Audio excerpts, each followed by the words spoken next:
दोस्तों नमस्कार। मैं राधेश्याम यादव और आप देख रहे हैं मेरा विद्रोही चैनल। मेरे विद्रोही चैनल पर आप सभी का बहुत बहुत बहुत स्वागत है। आप मेरे वीडियो को लाइक करें, मेरे चैनल को सब्सक्राइब करें और बेल आइकन दबाना न भूलें, जिससे जब भी नया वीडियो अपलोड करूं तो इसकी सूचना सबसे पहले आप तक पहुंचे। चलिए बढ़। क्या मंदिर में बैठा पुजारी सच्चा सन्यासी है? मस्जिद में बैठा मुल्ला क्या खुदा का भक्त है? गिरजाघर और गुरुद्वारे में बैठा व्यक्ति क्या खुदा के करीब है, क्या ईश्वर के करीब है? अगर इस तरह के सवाल आपके मन में भी पैदा होते हैं तो यह वीडियो आपके लिए है। आप इस वीडियो में अंत तक बने रहें। आज आपको ऐसे तमाम सवालों के जवाब मिलने वाले हैं जिनके बारे में आप सोचते रहे हैं। मित्रों, पहली बात तो कि किसी मंदिर में ईश्वर नहीं, किसी मस्जिद में अल्लाह नहीं, किसी गिरजाघर और गुरुद्वारे में अल्लाह नहीं। अल्लाह तो हर आदमी के भीतर है। ईश्वर तो वह है जो सबके भीतर है। और पहली बात यह कि हम जो कल्पना करते हैं, हमने जो काल्पनिक भगवान बना रखा है, तो मैं बता देना चाहता हूँ, मैं स्पष्ट कर देना चाहता हूँ कि भगवान कोई आदमी नहीं, वह तो एक ऊर्जा है। वह सभी ऊर्जाओं का स्रोत है, सभी ऊर्जाओं का केंद्र है, जिस केंद्र पर पूरे ब्रह्मांड की ऊर्जाएं इकट्ठी होती हैं, वही ईश्वर है। ईश्वर कहें, परमात्मा कहें, गॉड कहें, भगवान कहें, जो भी नाम दें कोई फर्क नहीं पड़ने वाला। लेकिन यह जो धारणा बनी हुई है कि ईश्वर एक आदमी है और वह पक्षपात करता है, ईश्वर कोई आदमी नहीं बल्कि वह एक ऊर्जा है। वह ऊर्जा जो पूरे ब्रह्मांड के कण में है, वह ऊर्जा जो सभी जीवों के भीतर है, वह ऊर्जा जो जड़ और चेतन सबके भीतर है, वह ऊर्जा जो पूरे ब्रह्मांड, जिसके ऊपर पूरा ब्रह्मांड चल रहा है, कण कण में जो ऊर्जा व्याप्त है, वह ईश्वर है, वही परमात्मा है।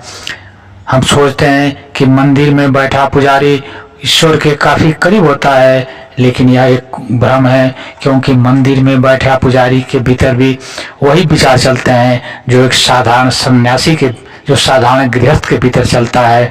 मंदिर में बैठने से कोई सन्यासी नहीं हो जाता, मस्जिद, गिरजाघर और गुरुद्वारे में बैठने से कोई सन्यासी नहीं हो जाता। सन्यास तो जीवन से पैदा होता है। जब कोई व्यक्ति जीवन की हर घटनाओं को पूरी बारीकी से देखता है, पूरी सजगता से देखता है, तब देखते देखते उसके भीतर एक दिन इस जीवन की सच्चाई को देखते देखते उसके भीतर वैराग्य पैदा हो जाता है। उसे पता चलता है कि जिन चीज़ों से वह संबंध बनाता है, जिन लोगों से वह रिश्ते जोड़ता है, जिन्हें भी वह अपना समझता है, जिन वस्तुओं को वह एकत्र करता है, जिस पद और दौलत के ऊपर वह इठलाता है, वह सब व्यर्थ है। जिस दिन उसे जीवन की व्यर्थता का पता लग जाता है, उस दिन उसके भीतर जीवन से एक वैराग्य पैदा होता है, जीवन के प्रति एक वैराग्य पैदा होता है, और जीवन के प्रति पैदा होने वाले वैराग्य से ही सन्यास पैदा होता है। मंदिर में बैठने से कोई सन्यासी नहीं हो जाता। हम सोचते हैं, अक्सर लोग सोचते हैं कि मंदिर में बैठा पुजारी ईश्वर की सेवा करके वह सन्यासी है, लेकिन उस मंदिर के पुजारी के भीतर भी वही सारे विचार चलते रहते हैं जो एक साधारण गृहस्थ के भीतर चलता रहता है। वही बुराइयां, वही द्वेष, वही एक दूसरे को नीचा दिखाने की भावना, वही अपने आप को सर्वश्रेष्ठ घोषित करने की भावना जो एक साधारण इंसान के भीतर चलती है, जो एक साधारण सांसारिक व्यक्ति के भीतर चलती है, वही विचार उस पुजारी के भीतर भी चलता है। इसलिए सांसारिक व्यक्ति और पुजारी में कोई फर्क नहीं। फर्क अगर है तो सिर्फ इतना कि गृहस्थ कहा जाता है और एक पुजारी मंदिर के भीतर बैठकर अपने को सन्यासी होने का घोषणा करता है, और सन्यासी होता नहीं है, बल्कि वह सन्यास की चादर ओढ़े रहता है। जब तक किसी व्यक्ति के भीतर वासना शेष है, जब तक किसी व्यक्ति के भीतर कुछ भी पाने की इच्छा शेष है, तब तक वह सांसारिक है। सन्यासी जो हिमालय की गुफाओं में बैठे हुए हैं, वो भी सन्यासी नहीं। उन्हें भी कुछ पाने की लालसा है, उनके भीतर भी वही सांसारिकता है, उनके भीतर भी वही इच्छा है। फर्क थोड़ा इतना है एक साधारण आदमी धन संपत्ति की इच्छा रखता है, एक गृहस्थ अपने बेटे बेटियों की शादी की, नौकरी की, बहुत सारा धन, पद और प्रतिष्ठा की इच्छा करता है। और हिमालय की कंदराओं में बैठे तथाकथित सन्यासी कहे जाने वाले लोग उस स्वर्ग की कल्पना में बैठे हुए, उस स्वर्ग की कल्पना किए बैठे हैं। वासनाएं उनके भीतर भी है, उनकी वासनाएं बड़ी हैं। साधारण आदमी की वासनाएं छोटी हैं, मेरे पुत्र की शादी हो जाए, मेरे बेटे की नौकरी लग जाए, घर में एक सुंदर बहू आ जाए, हमारे घर में बहुत सारे दौलत हो जाए। ये तो छोटी छोटी वासनाएं हैं। लेकिन सन्यासी कहे जाने वाले लोग, तथाकथित सन्यासी जो हिमालय की कंदराओं में बैठे हैं, जिनके भीतर अभी सांसारिकता चल रही है, जो लोग इस सांसारिक वस्तुओं को छोड़कर आध्यात्मिक वस्तुओं को पाना चाहते हैं, कि स्वर्ग में जाना चाहते हैं, कि मोक्ष पाना चाहते हैं, कि पद चाहते हैं, कि लोग उनकी इज्जत करें, यह भी एक वासना है। यह भी वासना के रूप है।